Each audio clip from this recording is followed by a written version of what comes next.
Welcome, everybody. Good day to all. It's good to be with everyone. Please do feel free to pop into the chat where you're joining us from. It's always so good to see where we're all coming from. Welcome to our series, Amplifying Voices of the Global Majority. Today's experience is titled The Body as Our Vehicle to Liberation. My name is Isat Rose. I'm the Director of Creative Strategy and Programming for Kripalu. I'm joined by my colleague Miles, who is our magician who will help with any technical needs that you have. And today we're with Adrienne Marie Brown, and we're also with Mia Herndon. This series is really exciting. Kripalu's joined forces with change makers around the globe who work to dismantle inequity and harm, steward the planet, prioritize collective wellness, and stress interdependent liberation. This program, this entire series, is made possible by many generous donors who support Kripalu's purpose and mission to ignite personal and societal transformation through empowering people and communities to realize their full potential through the transformative wisdom and practice of yoga. The series came about because, throughout history, voices of the global majority, which is a term we use to describe Black, Indigenous people of color we make up the global majority, have been at the forefront of breaking down barriers of systemic issues that affect both the planet and humanity and ushering in radical change, whether that's been bringing yoga to the West or fighting for justice on the front lines. And now is a time that requires us to listen, heal historical wounds, and do something different. We enter this work as an act of community care because none of us can be well unless all of us are well. We invite you to be in relationship with these incredible wisdom holders over the course of this series. Each session has been prepared for you by each and every presenter to be educated, inspired, and challenged through fiercely authentic live online conversations that uplift varied perspectives, life experiences, and identities within the wellness community. We have many sessions also coming up, so if you haven't signed up for the rest of the sessions, please do that. Miles will pop a link in the chat. Our amazing lineup is it's just incredible. We have so many incredible presenters, so do please join us. Today, again, we're joined by Adrienne Marie Brown, who is the author of Grievers, the first in her novella series with the Black Dawn imprint, Holding Change, the Way of Emergent Strategy, Facilitation, and Meditation, We Will Not Cancel Us, and Other Dreams of Transformative Justice, Pleasure Activism, The Politics of Feeling Good, Emergent Strategy, Shaping Change, Changing Worlds, and the co-editor of Octavia's Brood, Science Fiction from Social Justice Movements. She's the co-host of the How to Survive the End of the World and Octavia's Parables podcast. Adrienne is rooted in Durham. Mia Herndon is a facilitator, builder, and healer within ESII, which stands for Emergent Strategy Ideation Institute, coming to this work with over 20 years of experience in community-based, state, and national social justice and philanthropic organizations. Mia is a licensed acupuncturist, somatic coach, and therapeutic body worker based in Canarsie, Lenape occupied land, also known as Brooklyn, New York, and was born in Atlanta, Georgia. We're so grateful to be here with you both today. I'd like to welcome everyone to this space and just offer a brief centering so that we can land from our day wherever we are coming from. So if you are feeling comfortable to do so, you can close your eyes and just relax in your seat and start to just tune into your breath. Noticing if it's shallow or deep.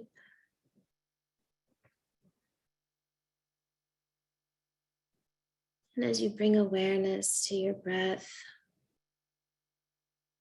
we're going to drop into our heart, allowing the thoughts from the mind and the to-dos and the where we've come from and where we're going in our day to rest. Allow ourselves to be here now.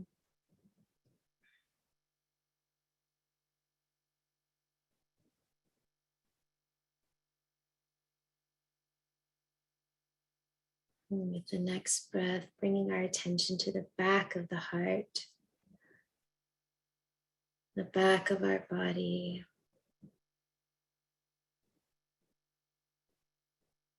The back of our heart is that place where we receive.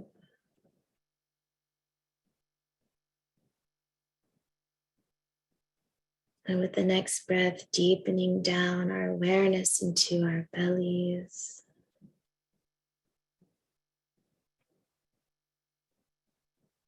Into our seat.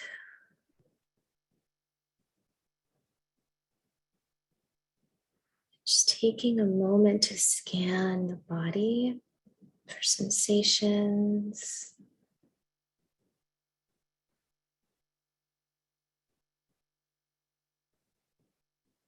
Be adding some breath, inviting some breath into certain areas that feel like they could use some space, some love, some attention.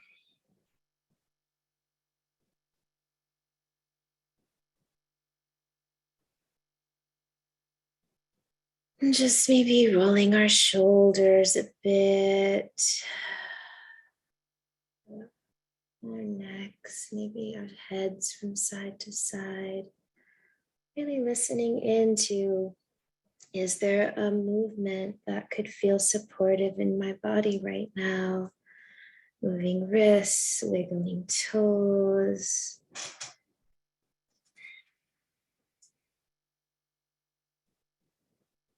Twisting.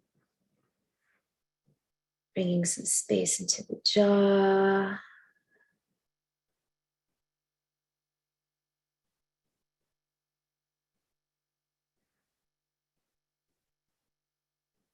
Just anchoring presence, anchoring love and joy and beauty and bliss into this moment. Blessing this day, this time, this session. And pressing so much gratitude into this space for each and everyone who showed up here today, for each and everyone's yes to being with the exploration of the body as a vehicle to our liberation. One more breath in and let's release with a sigh.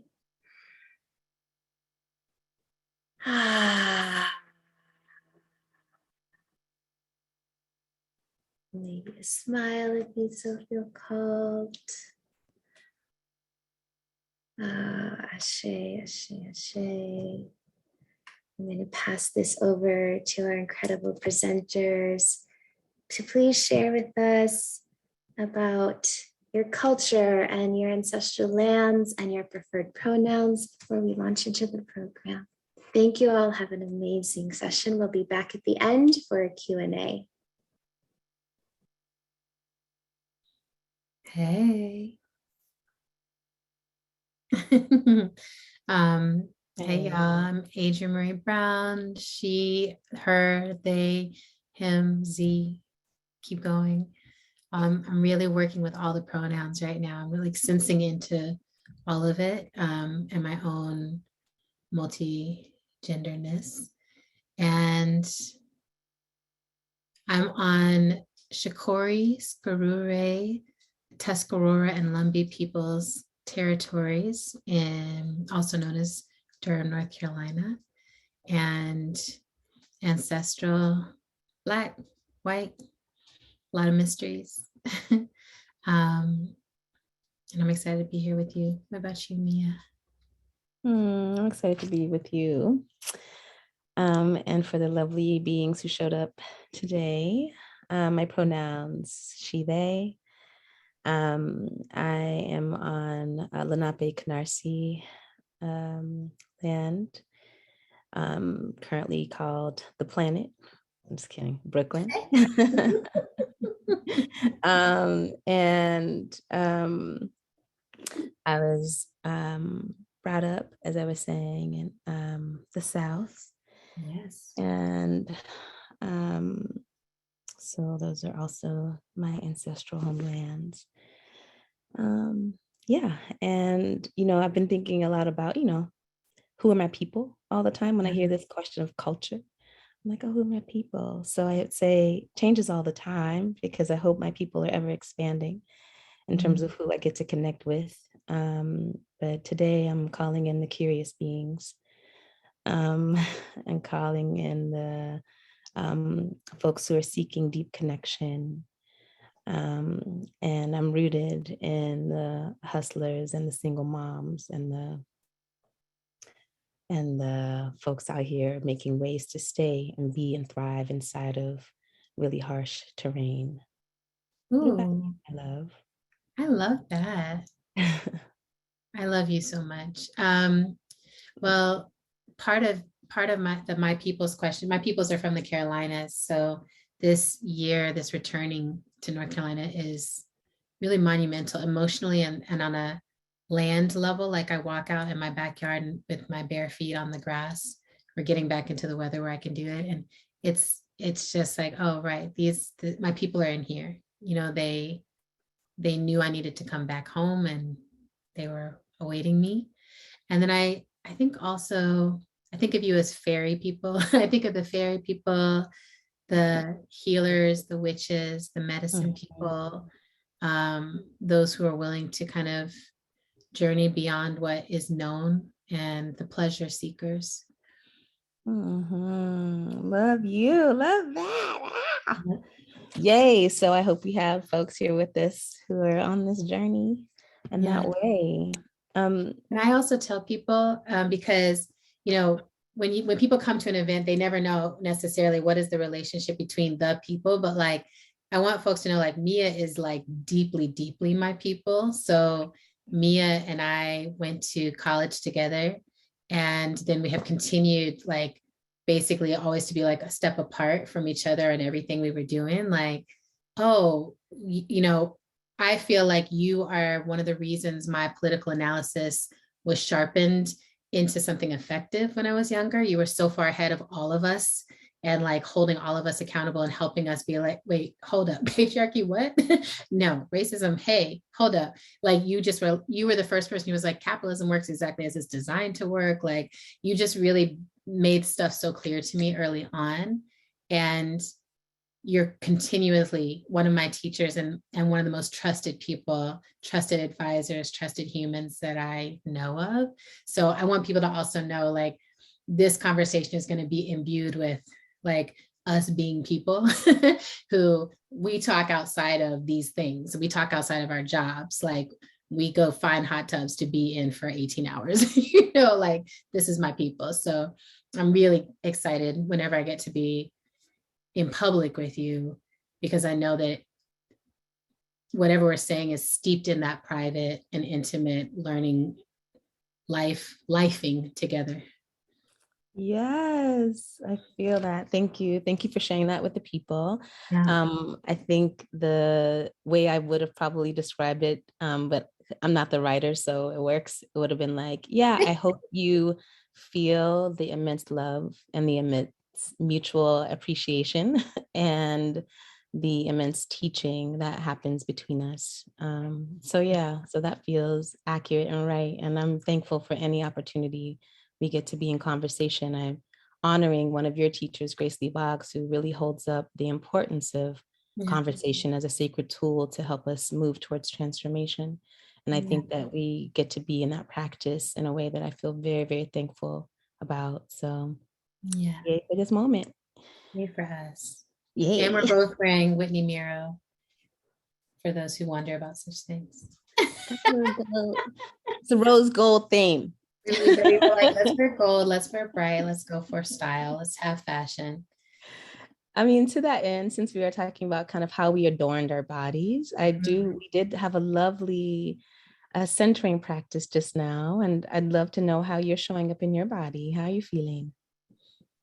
I feel really good today. I've been in a swimming practice that's really deepening, and I'm right now, like every day I swim 45 minutes to an hour, which it's taken like a year of daily practice to get up to that level, and my body just hungers for it now. Like it's just so good for me to be in the water. So this morning I was in the pool at 6:45, and the pool is across town. So it's like, it feels like so badass to me. Like, I'm like, I woke up in the dark and I got out of bed and I didn't have to. Nobody made me. I was an adult and I just did it, So, and I saw my chiropractor, so I got cracked, So my body feels really good. And I feel like this pandemic has taught me, like, I need to really go out of my way and attend to the body, especially because most of my life is lived in this room, in this home. But yeah, so my body's feeling good. I have an awareness. My tortoise is walking around over there. It's too cold to go outside today, so we might hear Nalito bump into things and knock things over, but maybe they'll make a showing. We'll see if they want to be on screen, they'll come in here. So we'll see. But how about you? How are you doing in your body today, my love? Yeah, I'm feeling the cold actually, and I'm navigating it. I'm like, my body is ready for it to be warm, but it's just not. Yeah. So I'm sitting here with y'all, like, in a little hot water bottle to also support the generation of some more heat. I hope that is an invitation for all of you to increase your comfort for this time. And then, so I'm sitting with that. I'm sitting with some discomfort that the cold is generating. But I'm also sitting inside of like, oh, my heart is the excitement. So I can feel the like ripples of excitement and opening. And yeah, lovely movement. Feel really grateful when I get to start my day with meditation and movement. Because it just, the openings, and I can recognize what is asking for opening and attention. And today there's a lot in the hips and a good amount in the heart that's just asking for me to keep, moving in and filling into it. That sounds great. Thank you, Mom. Yeah. So I know we're going to just do a little bit of interviewing, y'all. So I'm going to start with some questions for Adrienne, and then we'll kind of move back and forth as needed.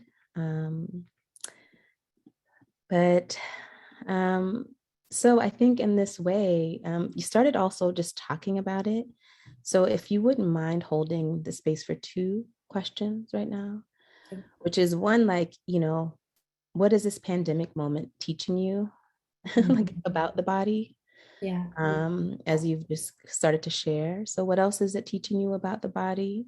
And then also, what have you been taught about emergent strategy through and in the body? Wow. I mean, I think one of the biggest things the pandemic has taught me, one of the things it unveiled to me, was how much the functionality of my body was both built into the life I was living pre-pandemic and not into a life, like there was nothing structured in my home life that had anything to do with activity and health or anything like that, because I was never home. I was always on the road. In 2019, I was home for maybe 2 to 3 days a month out of, that whole year.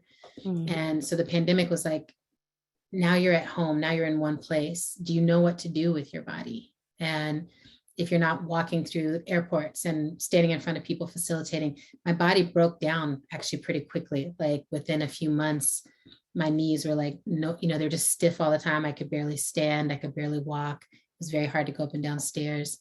And I was like, what? I was terrified. I felt like I was in a cage, bone cage of my body. And I was like, what's going on? And I realized that I had to be intentional about, like, what if the pandemic lasts for the rest of my lived experience? What if quarantine is the new normal state? How am I, how do I not have a temporary orientation, but a present orientation, right? Right now, this is life. And how do I want to be in my body and life right now, right here? And not being able to swim. The first year of the pandemic, there were no pools open.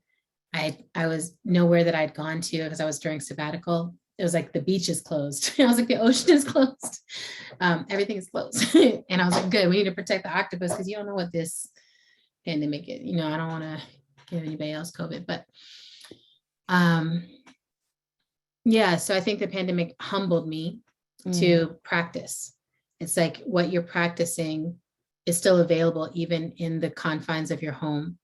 And what can you practice? Everything can be done in the home, So right now I'm feeling like the healthiest I've ever felt in my body, and kind of amazed that that's the case. I think I've also learned to not care so much what other people think of my body one way or the other. And like my knees are really like, hey, we could carry a little less weight and that would be helpful. But in my like social, but I'm fat and I'm proudly fat and I would never lose weight. I'm not, like I was like so caught up in like, what are people going to think if I'm a little less robust? It's not like I'm trying to be extreme. I like what I have. But even that, just being like, I don't have to process this with anyone else. It's my body and it's my relationship I have to listen to. And my whole system was like, hey, no gluten, hey, less dairy. Like, it's so communicative. My body is so communicative. And I think that leads to the emergent strategy in the body part is like the adaptation with intention. So much of that is about listening. And one of the first places I think we can really learn to listen deeply is to the body. And one of the first places we learn to override our truth, is in the body. Like our bodies are telling us all the time, you are tired. I'm staying awake. Oh, okay, well, then you're going to be tired tomorrow. You're going to have a pattern of overriding exhaustion. That's, I was like that. I'm like decades into that practice of overriding that simple truth and then surrendering to that truth and adapting with the intention of, I'd like to be well rested and just see what happens. And it turns out the well-restedness hydrates my mind, right? Like the sleep nourishes my system. I'm creating at an outstanding pace right now, but I don't feel pressed. I don't feel stressed because I'm like, oh, I can create more possibilities because I'm nourished and hydrated and rested and like even the importance falls away. Right. So it's like, oh, I'm not so important that I need to increase my carbon footprint and go anywhere. There's nothing so important that I need to damage the earth and damage my body to do it. I can be right here. The fractal nature of all things, the interdependent nature of all things is very clear in this pandemic. That's like, even if I do everything right, because I'm in an interconnected species, like everything will touch me. COVID has touched my life so many ways.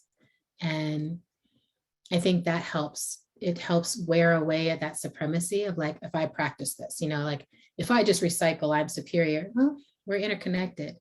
So if everyone else is not recycling, and if massive corporations are not recycling or, not cutting pollution, then the fractal and the interdependence have to dance together for anything to truly change. So that's what I've been noticing. Yeah. Thank you. Thank you for sharing. Yeah. I love that. I love so much of what you shared. And I already see, some resonance in the chat around that first places we learn to override the truth and is in the body. Like, oh, I absolutely feel and agree that it's so communicative. We are on this plane in order to have an experience in the body. And so when we are taught to move outside of listening to the body, what detriment we do, not only at the fractal, but to the whole. So I appreciate your sharing. Well, Um, mm, mm, mm, mm. I'm gonna keep going. Although I'm kind of like, I want to say a little something about what pandemic has taught me. Okay, I would love to hear. I'm like, what is the Yeah. pandemic, particularly from the Mia Herndon body? Yeah, I mean, it's interesting because I'm like, I'm listening to those lessons. I remember the pandemic starting with you on sabbatical and just the notion of the beaches being closed. It's like we knew we needed it, but wow. It's a Yes. wild phenomenon. Yeah. Um, yeah, Especially if you're sitting in an apartment looking at the beach. Like it's like, oh, I came here thinking at least that. I'm like, no, you'll just sit here and look at the beach. yeah, for me, I was like close to a park, so I could look at the park and be like, There it is. Was it just empty? mm. Yeah, Wow. really empty, very quiet. Interesting to be in New York when it's Yeah. quiet. It's Yeah.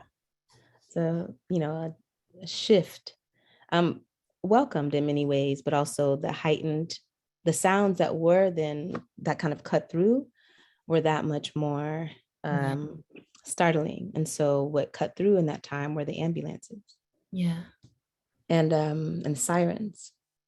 And so it actually made me, sitting with this, like, I feel like the pandemic was my relationship to hypervigilance and presence. What's like this distinction between that?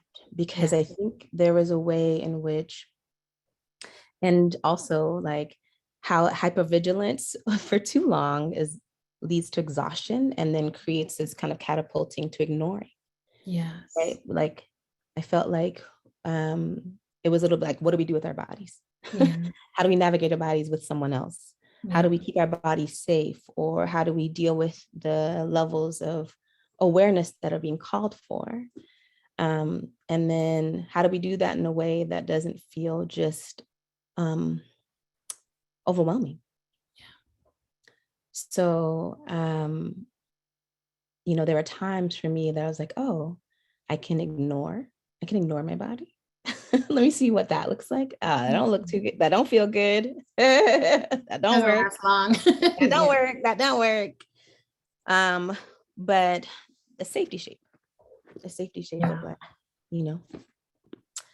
And then to the place of like, oh, okay, I can be fully present inside of the opportunity to like land here, to nourish, to take care, to rest, Yeah. to also extend and just feel what it feels like. It's like there's no, Yeah. the demands come from here mostly. So how do I lean into that? So I think I've gone through phases of slowing down, just making Yeah. sure I'm really present when Yeah. I'm choosing, like knowing when I'm choosing to override, like what's the Yeah. lesson here? Am I in Yeah. a lab? What am I learning? What am I in a question around? Yeah. And that transformation can happen in an instant or over time. And so I felt that in my body a lot. Mm. The anything from the notion of feeling vulnerable to feeling powerful, the notion of feeling connected to others or feeling isolated and alone, like all those things in an instant could shift. And the first indications would be in my chest or in my back. I was about to ask, like, where did you feel the pandemic in your body, or where do you feel it in your body? Yeah, I think in this time, the most active experiences, a lot of information in my gut, a lot in my chest, and a lot in my back, in my neck. And so those are the places. Although my feet were doing a funny thing too. This is the first time because of how stationary I felt like it's the first time like I'd be like managing swelling ankles. Yeah. I was like, oh, what is this? Because I'm on this computer, like, as an acupuncturist, I'm standing all the time. I'm moving around, I'm shifting, and and when we had to kind of cease practice for a while or shift, my body started to pull water in a different way. I was like, oh, okay. Yeah. So, a little information that way too. But yeah, all over. I mean, I feel like The question isn't where I was feeling it, is whether I chose to attune to it. That's right. Yeah. Mm. So that was a little bit of, sitting with that, the interdependence and the fractal in particular. So yeah. Well, I'm kind of curious because y'all may or may not know, but we get to be deep inside of emergent strategy with each other. And so that's where a lot of the focus of my questions are for you, because I do believe emergent strategy is a key framework and for us to get towards liberation. And so I want to know what you've witnessed in the bodies of people who have taken on emergent strategy as a practice, as a frame, as a... Yes. I like that question. I think one of the first things I've witnessed is the longing people actually have for each other. Like being this interconnected species and then going through something where it's like, oh, we can't touch each other. We're not supposed to hold each other. We're supposed to be safe, and each other is danger, And I think what that awakened was like, wait, I really need others. Like I need to touch them. And, I'm always someone who's been like, give me alone time. I was like, no, I'm good. That's enough alone time. I need to be somewhere where someone I love can hug me every day. I just want that basic thing. And I feel like I've witnessed a lot of people articulating that.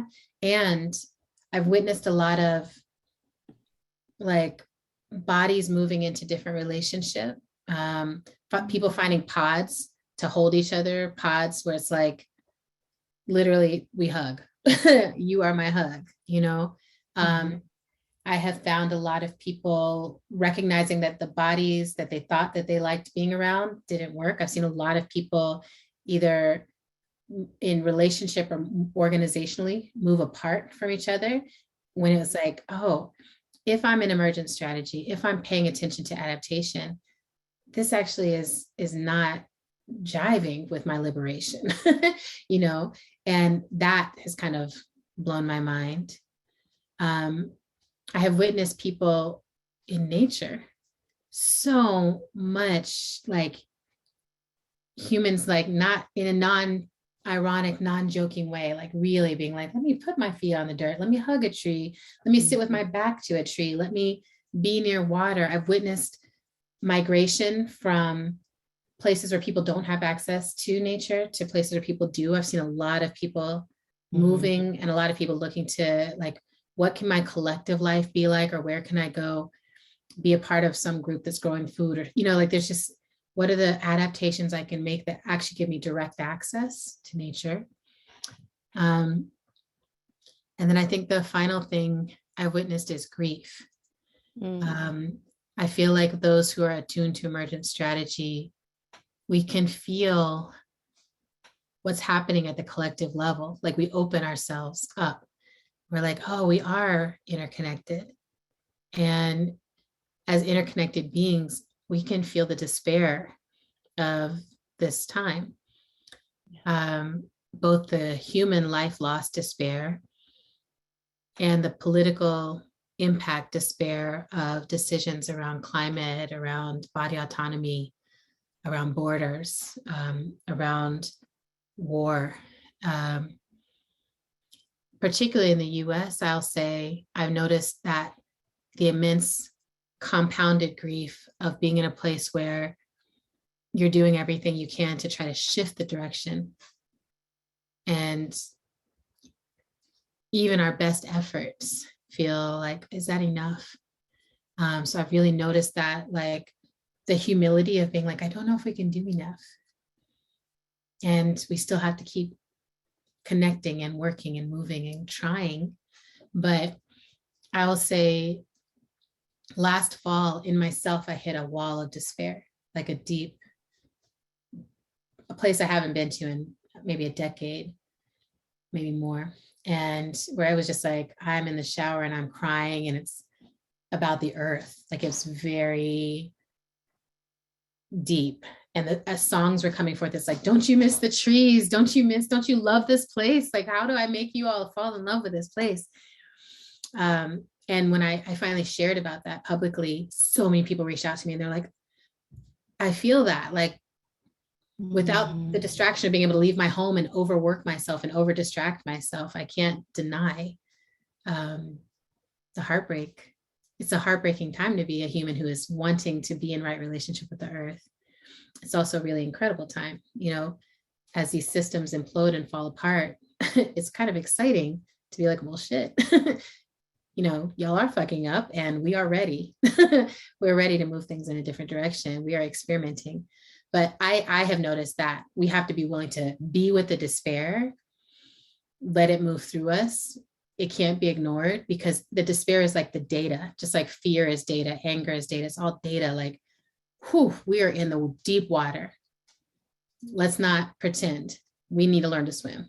You know, like we need to really get our freestyle together, you know? Mm-hmm. So those are some of the things I've been witnessing, hearing, feeling. Yeah.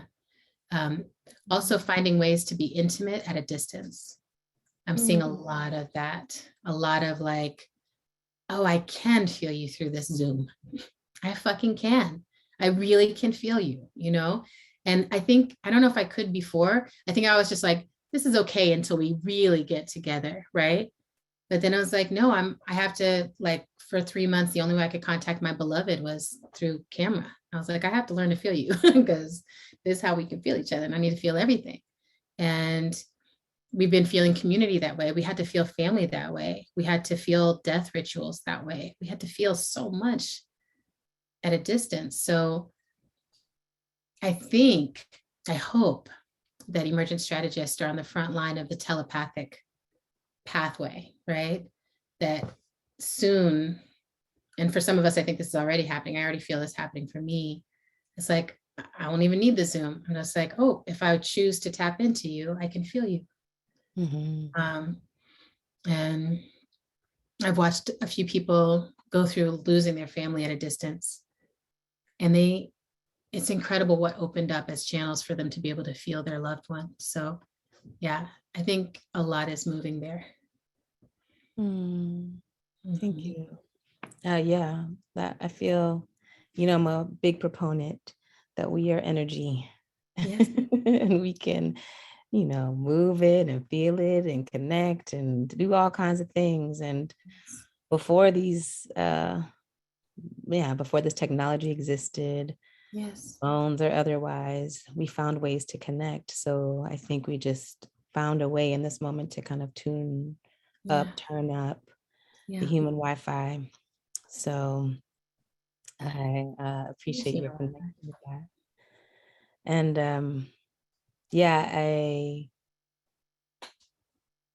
for a moment, I just wanted to sit with both the like immense grief that just feels appropriate in a time when humans are learning sometimes at the expense of each other. Yeah. And in this moment where, you know, there's no way to get away from the fact that there's war happening on so many levels. So yeah, I'm thankful for the grief practice, for the relationship and connection to it. Because I think it also helps us remember how important and precious we are and this existence is. And so, yeah, let's get in right relationship with how to allow as many people as possible to be inside of the abundance and the pleasure of this experience. Yes. And birth is a particular set of challenges. Like, we're here to learn through those challenges. So here with that. So given that we are actually seeing all kinds of levels of power and right or really wrong relationship with power and change in this moment, I'm just wondering, you know, what have you learned? What have we learned about embodying and wielding power in the body?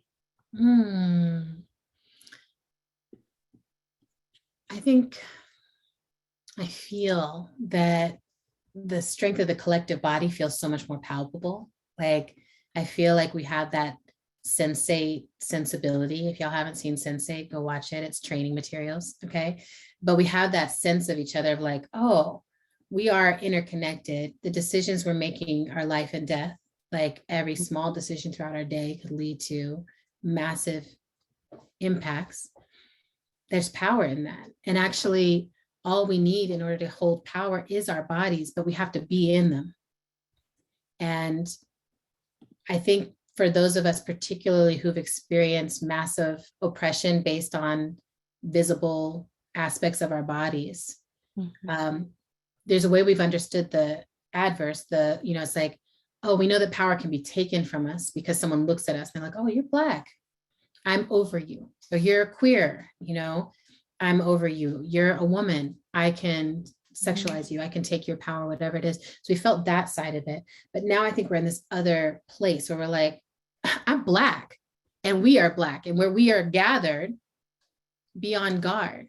We are powerful. And to have that happen, like during the pandemic, to have Black people and their allies flooding the streets, that was so powerful to me, right? It was like, virus cannot stop us from approaching justice. We are a whole body here. We're taking care of each other and we're out here.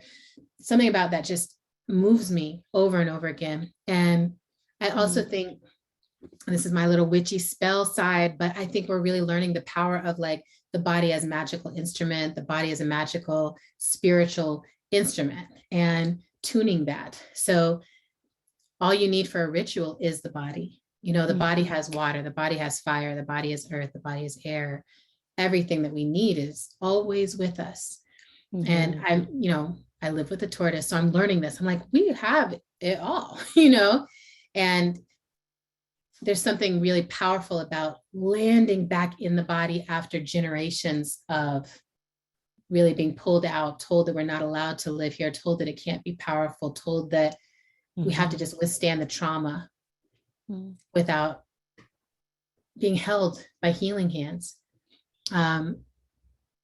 I also have seen such a resurgence of people coming to the forefront who are like Indigenous healers and medicine women, folks who are like, we've always kept ourselves alive.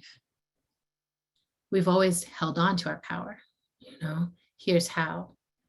And who they are. Everyone on this call can think of one of those people. You're just like, that lady always been powerful. Like, I don't know how, but nobody ever took it from her and they're not going to take it now, And so I think there's more and more of that level of power. And I think I would be remiss to say, I think our movements right now have been flailing a bit in terms of, okay, so power, we are gaining it.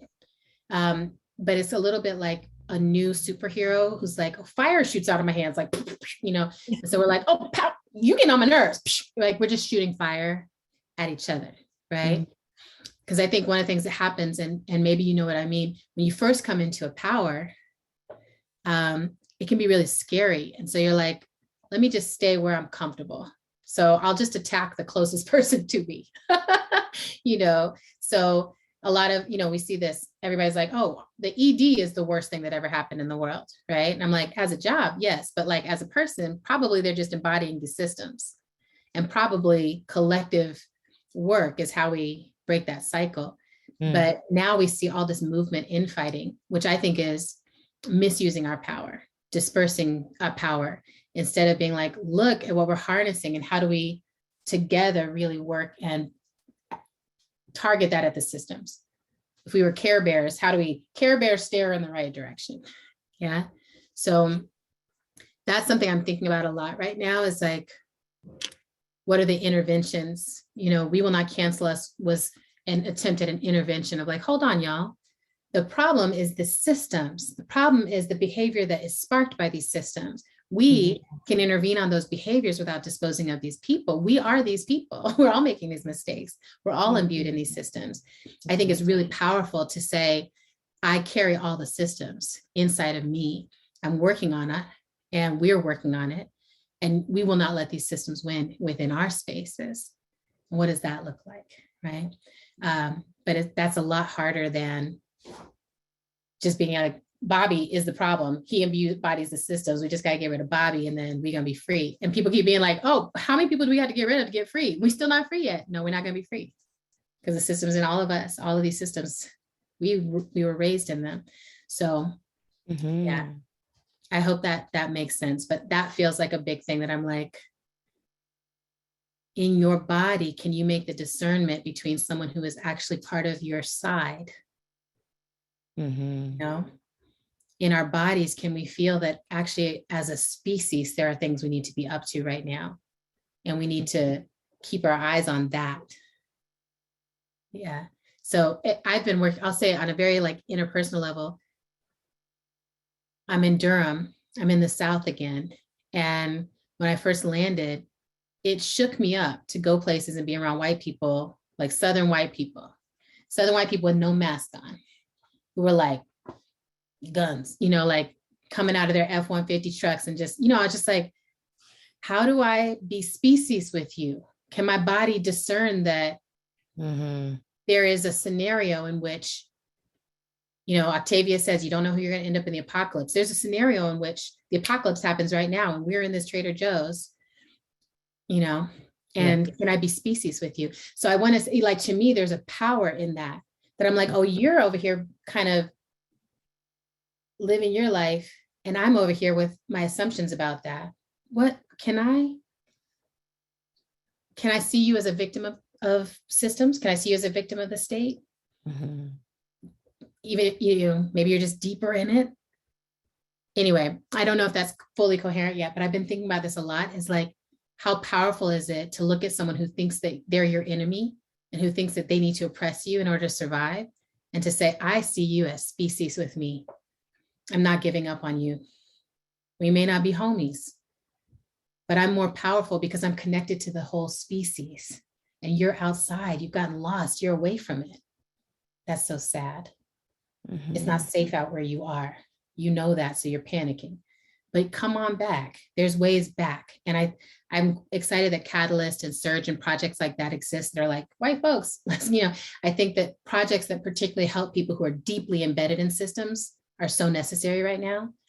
Like, who's helping people recover from patriarchy? Like, who's helping people recover from white supremacy? Who's helping people recover? Because as a species, we need them to recover. They're not going anywhere. And we have the one planet still, right? That's the fun part of our puzzle, is like, well, shit, there's nowhere else to go. So, and until there is somewhere else to go. Now, when there's somewhere else to go, I might give a different answer. I always leave myself that, because I'm just like, I will not say it's my choice to fight racism and patriarchy for the rest of my life if there is another awesome, lush planet that we could just be like, y'all, to all the freedom fighters and people who want to be collectives, like, let's just go. The aliens are like, you know, I'm like, come on, Uloy, right here. Right here. I mean, and they may be among us trying to get us to the other planet. And they're, you know, the folks who are creating the challenge of helping us understand distinction and dualism, opposition, are the practice partners. Yeah.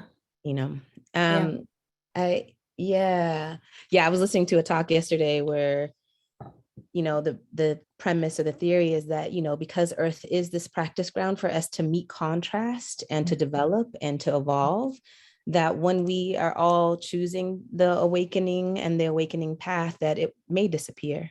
In fact, may disappear because, you know, we've chosen that, but we often come here in order to keep sharpening and to keep evolving and to keep being in this space of understanding our connection through difference, understanding our connection through all these different things. So I appreciate so much of what you're saying, Adrienne. It's, thank you. I love you. Thank you for sharing. I love you too. And I'm like, yes. Do I get to interview you yet? I mean, look, you can start at any point, but you know, Since I'm talking right now, I'm gonna ask one more question.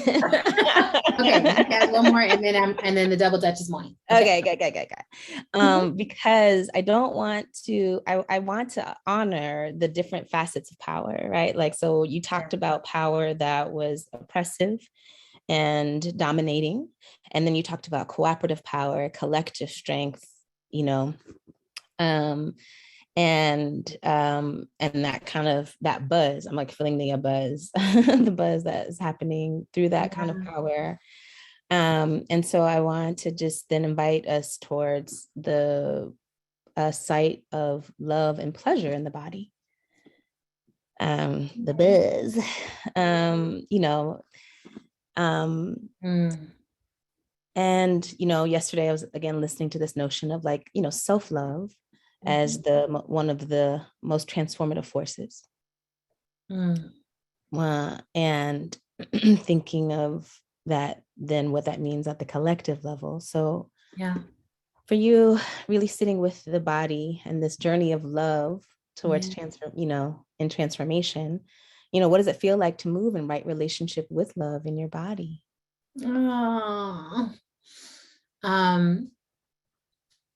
You know, the whole pandemic for me has overlapped with my love story. It's like we had like 6 months, I think. And then I was like, you're my pandemic bae. And I want to say that for me, love is teaching me so much about surrendering to difference. Like, I'm like, oh, you are you. You are not me. You are not my projection of you. You are not my future desire of what you could be. You are you right now. And I am so thoroughly me. And the more I love myself, the more it allows me to love you, being you. You know, like there's just this excitement. Like when I think that the more I love myself, the more spaciousness I have for everyone else. Because I'm like, oh, like there's nothing that anyone else can do that can take away from me loving me. That's my work. I wake up each morning. I'm like, this is my job, my responsibility. I was given this body to attend to. And love for me right now is it's about tangible acts, right? And like, I'm not tweeting about self-love, you know, I'm self-loving, right? And our friend Morgan Basichis taught me this, you know, we had a talk a while ago about being a creative person and how in this day and age, you can like be a creative person who never creates anything, but you're just like talking about creating, you know, and you talk to everyone about what you're going to create and whatever, but you never actually like sit down at the piano and play and like sing. And that there's such a difference when you actually get yourself in the creation work. And then whatever comes through, you have to surrender to, because like, well, that's the song that came through. That's what happened. Love is like that, right? There's like all this talk about love, love, love. And I'm like, it is a practice, a million practices a day. It's like, it's discernment, it's choice, it's indulging you. And part of what this space, this, you know, love space has opened up for me is like, how do I love my body with another person who wants to love my body, or other people who want to love my body? You know, I have so many people in my life who have been loving my body for so long in so many ways. You're one of them, you know, who have healed me, who have done acupuncture on me, who have given me body work, who have given me guidance, try this medicine, try this activity. But there's something about the receptiveness. Like love does not work as something that you're only pouring out. There's something about the receptiveness of like, oh, if I go back, there's just storehouses of love that like I kind of missed in the moment, because I was like, I'm not ready to receive that. I'm feeling shame about my body, and I feel out of control in my body. And my body is my enemy. My body is a stranger that I'm like, if only my mind had a better body so I can go do what I need to do. I really was in that place for such a long time. And again, not my fault. Socialization is a mother, you know, it's hard. But there's something really beautiful right now about being like, oh, there's nothing to fix with my body. You know, that Ayurvedic approach, it's like my body is fundamentally healthy. I'm constantly returning to health. This is the body I have to work inside of. It's sacred. It's data. It's curious. It's interesting. And it's now I'm learning so much about receiving. And Nala, my partner, will tell you, like, she could do a master class on getting Adrienne to receive love, right? Because it's so, she has to, you know, at first, for the first like year, it was like intervention acts to get me to receive love. Like, I was always climbing up on ladders and trying to do stuff myself. And she's like, is it just me, or do you have severe arthritis that the doctors say, like, you know, we're lucky you're walking, like maybe don't climb up on the ladders right now, you know, like, because I'm young and capable, like I can do that, you know, like you do other things. But I was just like, so resistant, you know, I was like, that's not love, you're infantilizing me, you're doing this. She's like, no, I just love you. And I want you to last as long as you can. I want as many days with you as possible. Which is a compelling thing to hear from somebody, right? I'm like, oh, dang, you want more of me? You know, I should want that. Like, right. Let me receive that blessing. And now I've been giving myself so much love. Like, I'm like, I need to be loving myself at least as much as she's loving myself, at least as much, if not a lot more. So every day I'm just like, even when I look at the calendar of my life, and I really highly recommend this practice, schedule in love for yourself first, then see what space you have left for work and other people and anything else, right? Because I'm like, the time I have with myself, my bath time, my swim time, my healing time, that's my love time for myself. And it really works. I am like juiced with loving myself. Like, it's like, it shows up in my whole life. And then I show up for my partner so well, because I'm like, hi, honey, like, you know, you love me and I'm here for it. I'm totally available. So I can actually get, it's not, you know, it's like if you're trying to put gas in the tank and the tank is closed, it's like, bloop, bloop, bloop. Dang, you know, but I'm like, I got so much, I'm like an electric car. I'm like, I got so much zhuzh and electricity, and now you can just pour some more in, and like, we can just keep building it. And then that pours into my work.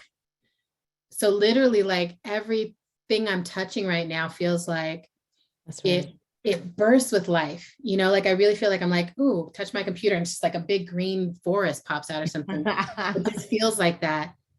And I'm like, that's all happening at the same time as war, and at the same time as crisis, and the same time as everything else. I'm the most alive I've ever been in love.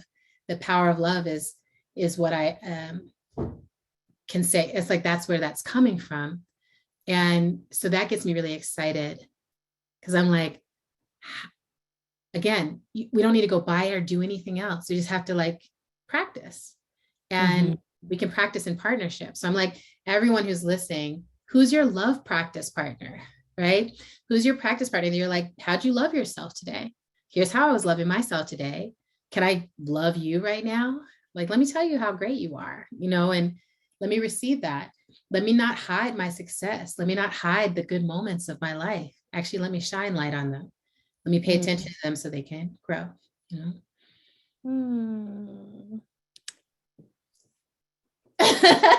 Love is dope, y'all. I did not understand. I really thought love was just the realm of like betrayal and lies. You know, I was just like, you know, that hypervigilance is so wise in this world, but it's not the way.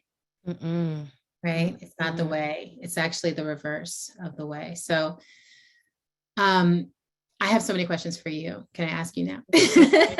Yes. I'm trying not to like just riff. So I'm like, yes, but thank you for that. You're not riff. You're just going to riff with some guidance, because I really want people to understand, you know, like, so you're an acupuncturist, like fundamentally you're an acupuncturist. And somehow I was able to like Peter Pan you over into ESII for like a little while, but I'm constantly reminded that you have this whole system of healing that you have dedicated yourself to learning, and that you're thinking about how that comes in alignment with love and justice and community and healing. So the first thing I want to ask you to do for all of us is just weave the loom, whatever it is, weave the picture for us of, for you, where do you see emergent strategy and acupuncture in the dance, in the tapestry? Oh, wow. That's a great question. Thank you. Well, I mean, I'll just start by way of how I came to any kind of work for justice was that I recognized that my people weren't thriving, weren't well. And I wanted to be a part of a path towards our healing. So I found different mechanisms to do that. It was like, some of it is like resistance to a system that is actively impeding wellness. And some of it's about kind of the messages that we hold and from that system, or that we've passed down to each other over time. And so, so I would say, I came through a place of really recognizing also that no matter how much work we did to shift those systems, if we weren't attending to our own capacity to be right with ourselves and each other, yes, then we just replicate that system again. Yeah. And I was, of course, deeply inspired by the Black Panthers and having a kind of core model of healing as fundamental to community liberation. Yes. And Dr. Matula Shakur, and the practice of acupuncture, saying like, well, if we can keep people well, get people well, then folks can do the necessary fight. Yeah. And so what I was attracted to around acupuncture particularly was that it's a whole system. It's a whole system that is not about separating our parts. It's like really deeply about integration of the whole, right? It is a medicine of mind, body, and spirit. And and that if we go to symptoms, we might get some relief, but we still end up being in a place where we still have something to deal with, And so we really try to look at root causes. And that the needles themselves, although I was just talking about this, but the needles themselves aren't actually just about, poking at a muscle or getting into the fascia or connecting like this point to that point. They're often antenna. We consider them antenna, attunement to the spirit, so that the spirit and the body can connect on the right messaging of alignment. So we're trying to like support that alignment. And that's what emergent strategy is for me. It's all about, it's like techniques, tools, questions, and practices of alignment, right? So there were times when I would, be having the pleasure of working on someone, the invitation to love someone through my clinical practice. And I'd sit with like, all right, how does this person's trajectory, their healing trajectory connect to kind of other healing trajectories? Yeah. In some ways I could see very clearly because of the conversation and the relationship that we're building, right? One of trust and care and concern, that we're able to kind of expand to like, what is your home environment like? What is your community environment like? But other times not. And so for me, the weaving of emergent strategy was like, oh, I want to be able to like, I've spent a lot of clinical hours looking at individual systems and then seeing maybe a little bit off of their family systems. Yeah. And then before I went to acupuncture school, I was, and organized in philanthropy, and I organized around prisons, and I did other kinds of work that allowed me to look at systems. And I was like, there's a deep connection here. I can see where we stagnate in a system, in an organization, and where we stagnate in an individual body. And there's things that we need to be learning from, connecting and threading those dots. So it felt like, in particular, facilitation and the offer of facilitation was a space to help thread and build those connections, and to at least make space so that we can see where we need to connect a little bit more. Yes. Yeah. Oh, I love that. I really love that. And I love getting to watch you gain this system, right? Like something that I think of a lot is what it means to be of displaced people, particularly, and then figuring out, how do I find the lineage of healing that works for me? And there's something that gives me a lot of hope that we can learn from so many systems, actually, especially those that give us permission. They're like, we want this system to proliferate. And it's the American way to be like, I just want the little piece of it. Like, I just want a little downward dog. I just want a little poke. That. And what I find to be so powerful about your practice with acupuncture is that it is tied into the entire Chinese medical approach. And it's a full system, full body, full approach that has a lot to do with change, right? It's really like the system is constantly changing, and there are ways to help focus that change. So I'd love to hear you speak a little bit about why Chinese medicine, particularly for you, and what Chinese medicine can teach us all about change as a whole system. So I'm gonna say the real practical thing, and then I'll go into maybe a little bit more esoteric. I love that about you. My Libra, I love it. So I think the truth of the matter is, so I was engaged in somatic training and practice. Yeah. Really love and adore what somatics has to offer about building our awareness and really understanding and building a right relationship to power in our bodies and with each other. Yeah.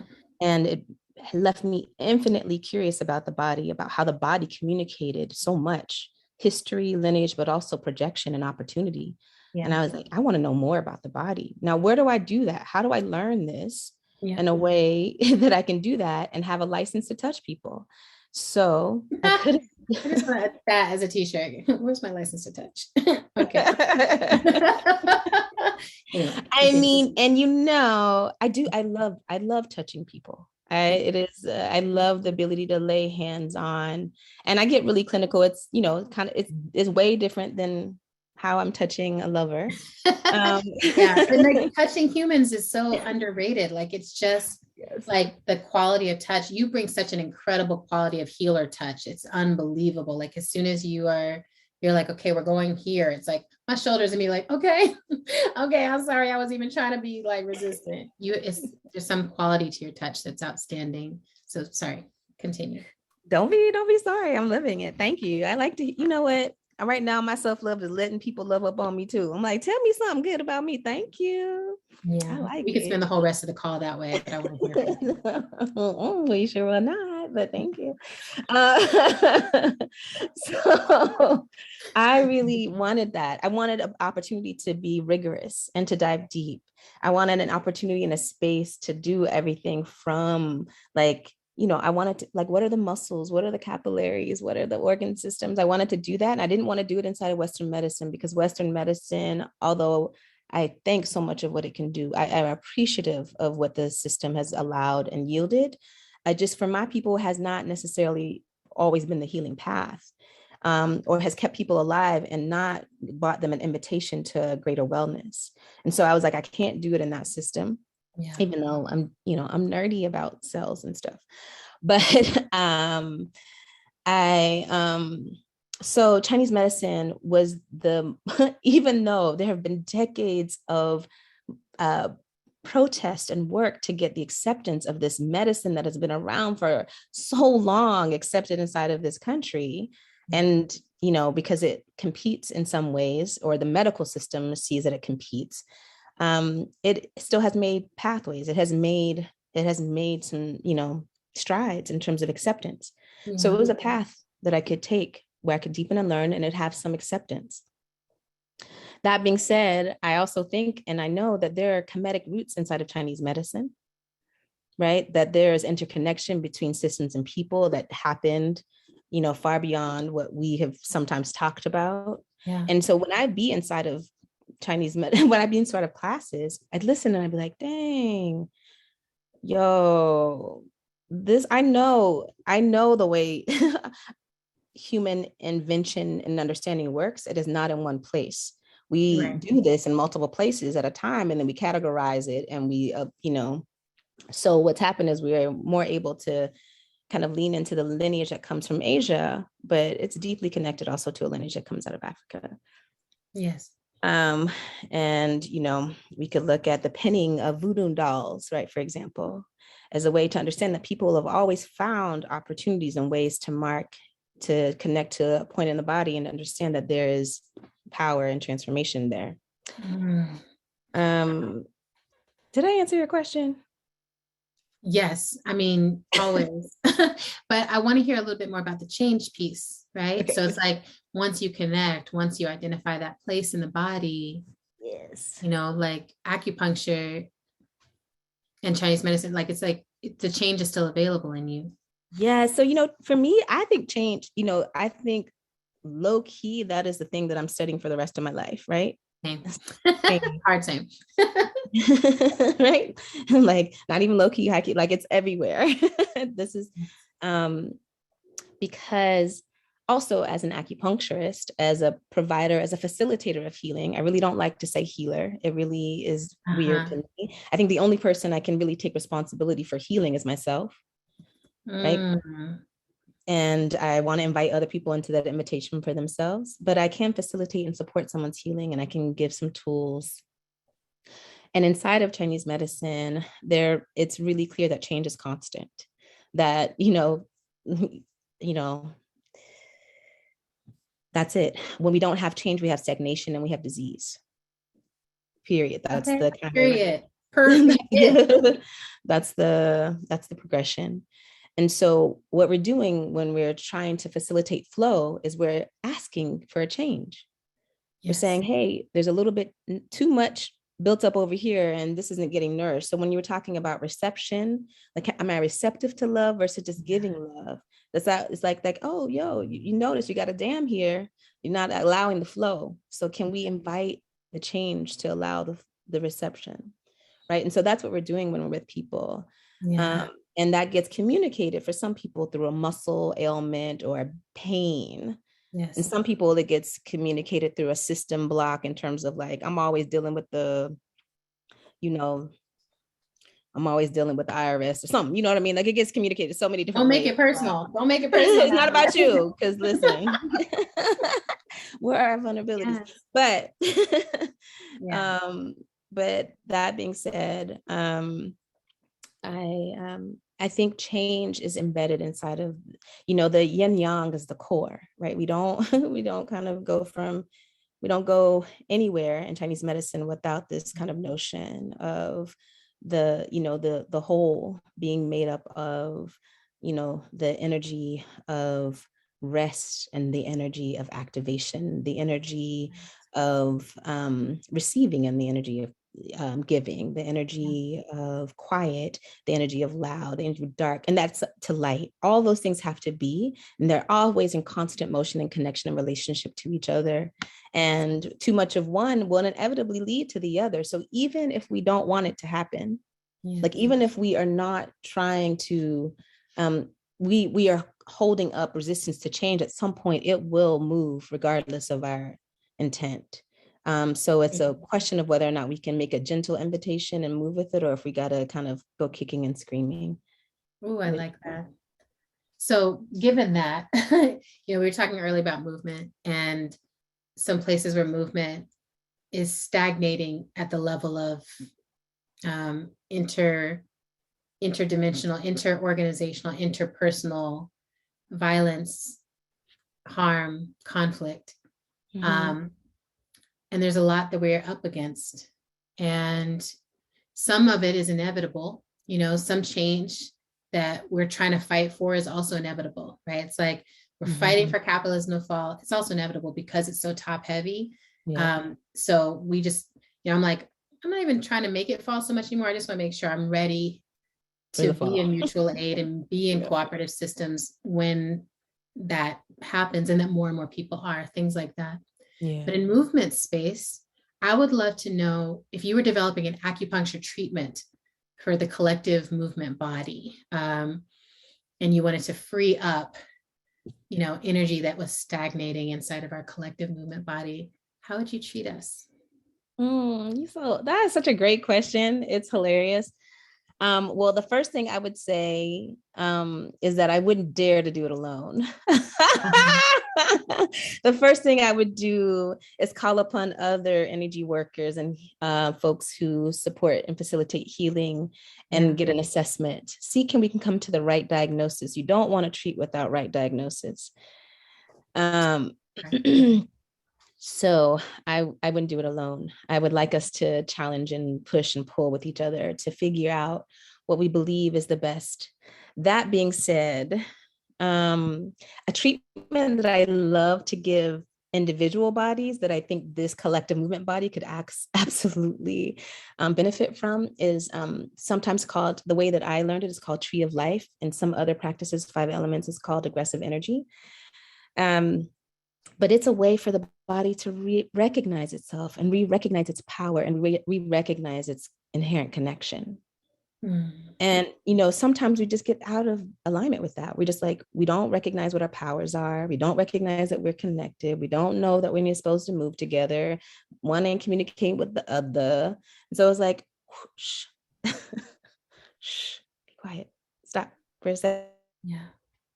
Let's just feel that all of these we need all of us to work together well. Yeah. So, and we don't have to compete. One can be good at this, one's good at that. We all have different functions, but we need to be coordinated and aligned. So that's where I would start. I think the other place I would start, and so that's on the back. It's a really beautiful treatment. It's gorgeous, and it focuses on the yin organs. I'll say just a little bit more about it because I know we need to go to questions.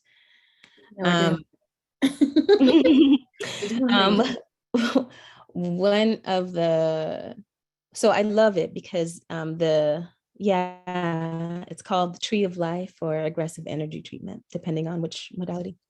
So it starts with treating the lungs, and the lungs, their core power is about aspiration.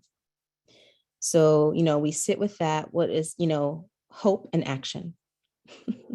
Aspiration, right? Together, hope and action together. And then we move from the space of aspiration and and just to remember, of course, let me stop. Try not to nerd out too much. I'm like, let me say it. And what Hold can on, I say? many selves. I'm speaking. Yes. Let me get to the place where I can say it in 2 minutes.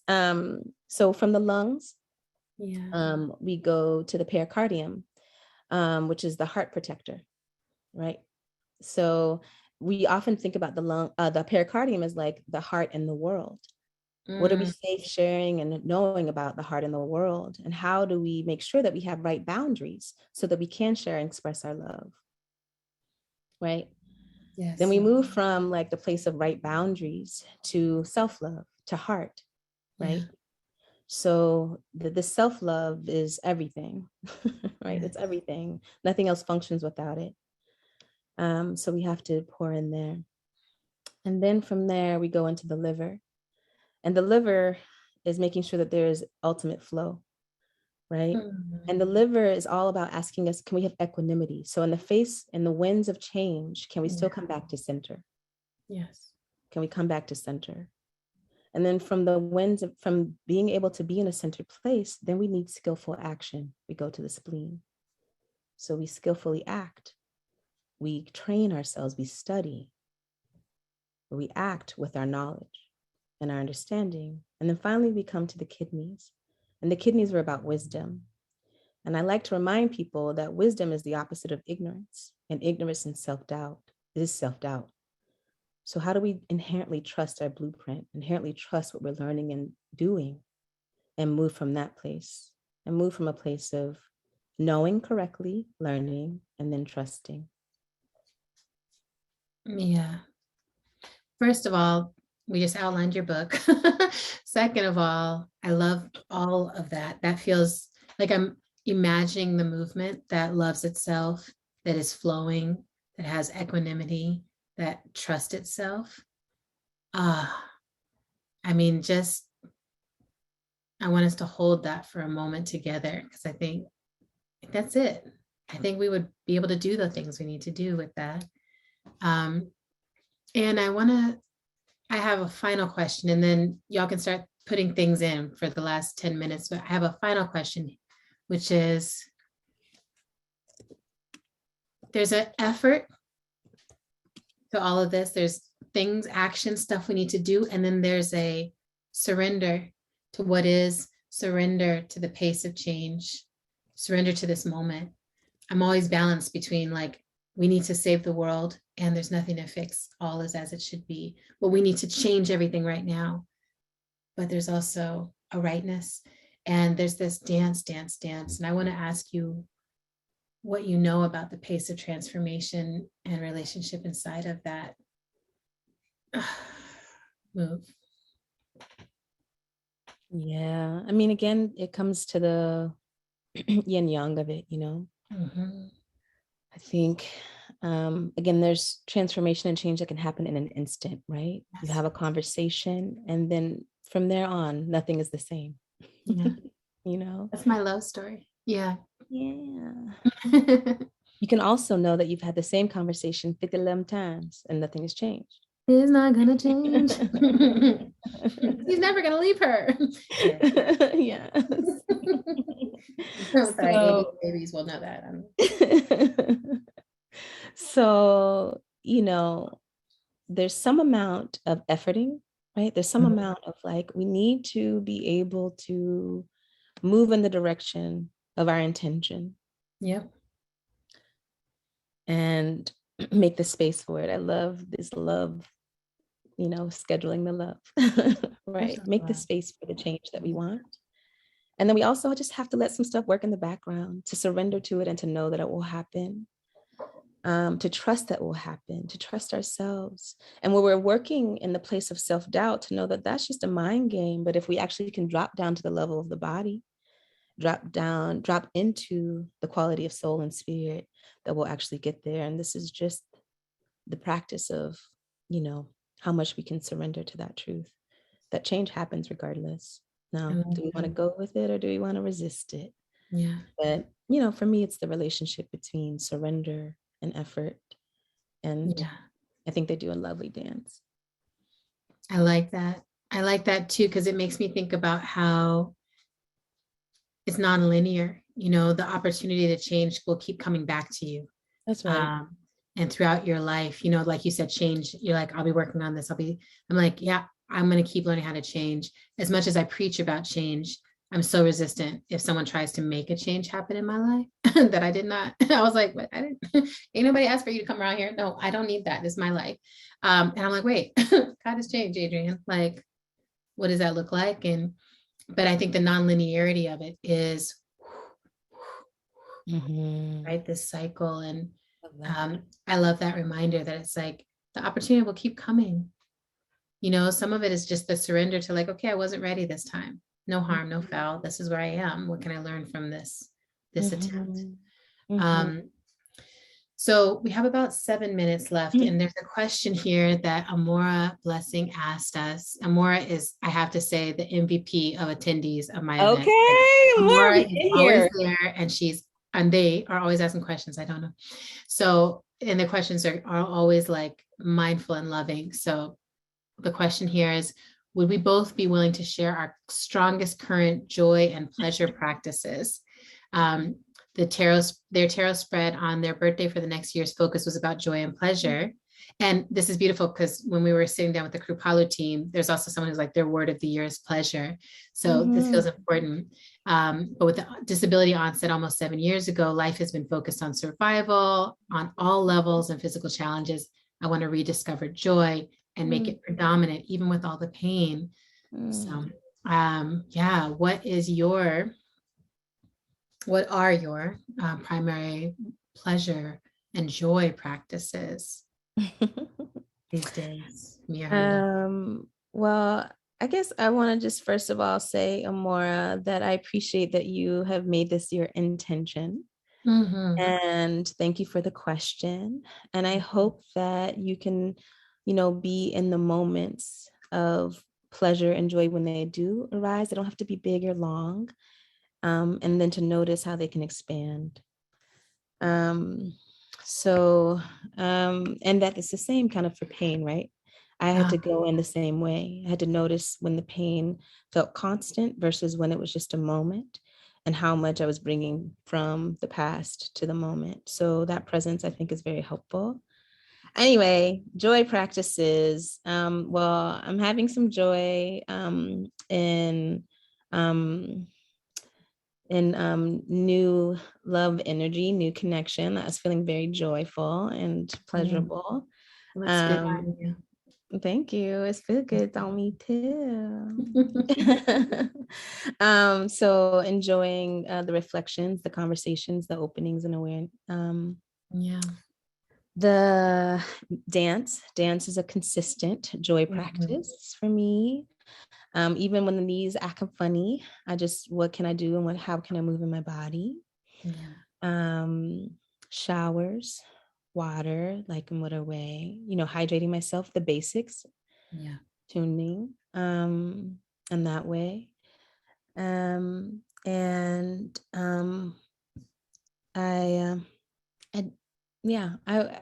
good nourishing food, like delicious nourishing food that feels good after I eat it too. Yes.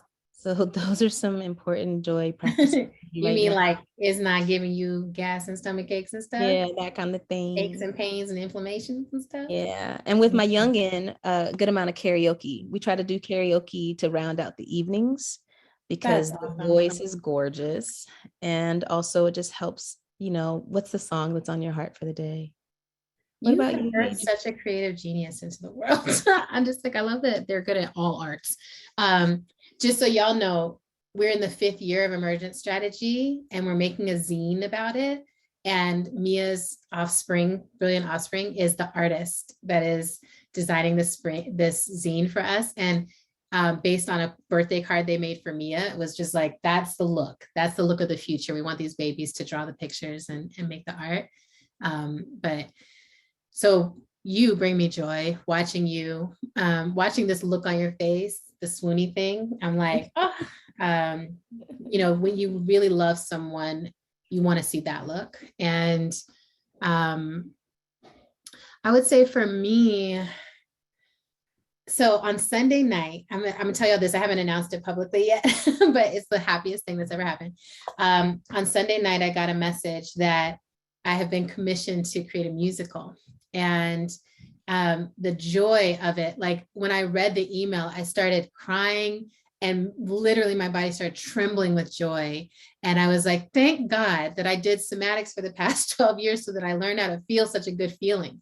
Because like for such a long time, I was like, let me feel how to cry. Let me learn how to feel this trauma. Let me learn how to move this. But I'm like, actually, the jam is you also are learning, you're clearing all those channels so that you can also learn to feel the joy, right? And that's important. And so I've been indulging my musical self and indulging the imperfection of my musical self. And that feels important to share. Like I'm that eldest child, got to get it right. Perfection, like systems. And like for so long, it was like, I need so many other people's approval to even begin to feel like I'm making an impact. But with the music, there's none of that. It's just like, Mama, I gotta sing. Mama, I gotta write songs. It's just so visceral and there's nothing confusing about it. So my whole life right now is my pleasure practice. I am writing novellas. I am working on a musical. I am madly in love. I go swimming every day. I hang out with the tortoise. And it's wild because I'm like, I'm not disconnected from the world, but I'm like, I am also part of the world. This huge joy and this interconnected, like, yes, is also part of this. And I gave myself a year, I was like, for this whole year, I'm just going to really dedicate my life to my creations and see what happens, see if it satisfies. Oh, it's so much more than satisfying. Like I can't even, all my friends know, I'm just like, y'all must be so tired of me because every other day I'm like, guess what? Another amazing thing is happening in my life, guys. Like, I just don't even know. I mean, like, but I'm like living all into it because I'm like, there were other years. Yeah. There have been years and years where that was not the case and that was not the story. And all the people who were with me through those years, I'm like, feel this, And I know there will be other years, I know that love is also signing up for grief. I always know that, you know, that like everything good also ends. That's part of the miraculous nature of us, right? We fall in love and we either get to be together forever and then lose each other to death, or we get to lose each other through heartbreak. And that's okay, because the love is fucking worth it. It's always worth it. And the creating is so worth it.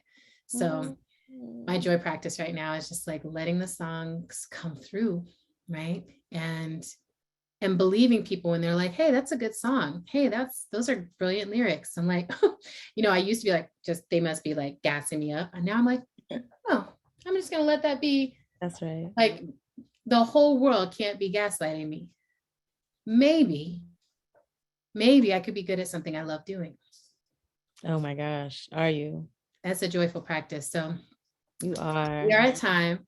We are. And I hope that it was so nourishing for me. It's always nourishing for me to be in conversation with you, but particularly to get to learn at your feet about how you are with bodies and the collective body. Thank you so much for how you live your life, your integrity, your brilliance, your dedication. There's no one like you, Mia Herndon, in the whole wide world. And it is such a gift to get to be in your orbit and your life. So thank you for coming to do this. Oh, Adrienne, you know, you are a deep part of my pleasure practice and my joy as well. And I want to thank you for the invitation to join you in this space, to hear and to learn at your feet, to particularly get to have just another layer. I mean, it's like whenever I wonder how big love can be, I just get to lean into how much I love you. And I'm like, oh. It keeps going. It can just keep going. And I hope that for everyone. But thank you for sharing your yes. I keep saying this to you, and I just thank you for moving towards your yes and then sharing it. It means so much to us. And I hope that we all learn from that, from the opportunity to say yes to what we want, and then see how it becomes such an incredible gift for the whole. So thank you for the gift of your life and for sharing it with me and the space together, y'all. Thank you for being here. Goddess sister. And thank you, Kripalu. This was such a gift. Thank you for inviting us. I have to say, Set slid in my DMs and started being like, there's a Kripalu, there's some kind of relationship here. And I love when it moves in this way, where it's like, yeah, this is where we're supposed to be. So thank y'all for having us. Thank you everyone for coming.